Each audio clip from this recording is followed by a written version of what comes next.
The parable of the Good Samaritan from Luke 10, verse 25 to 37. One day, while Jesus was teaching about how to love your neighbor, a lawyer asked him, "Who is my neighbor?" Jesus told him a story in reply. A man was traveling from Jerusalem to Jericho when he was attacked by robbers. They took everything he had, beat him, and left him there to die.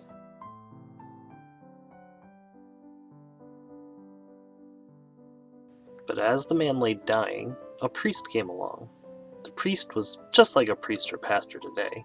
He was a holy man who loved God and taught the people about Scripture. But when the priest saw the man, he didn't help.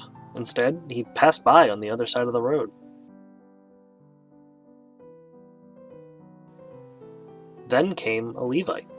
Now, the Levites were a lot like the priests. You can imagine the Levite as the kind of person who goes to church every Sunday, sits in the very front row, and always volunteers to help. But when the Levites saw the man, they also passed by on the other side of the road.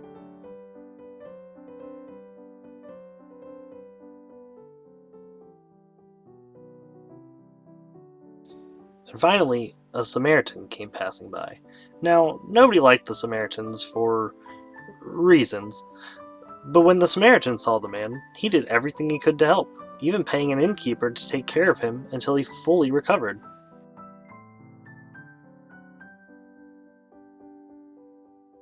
So as Jesus finished his story, he asked one last question. Which of these three was a neighbor to the man who was robbed? And the lawyer replied, the one who showed mercy. So the lesson we should learn from Jesus' story is that God's commandment to love your neighbor is less about who your neighbor is and all about how you love them.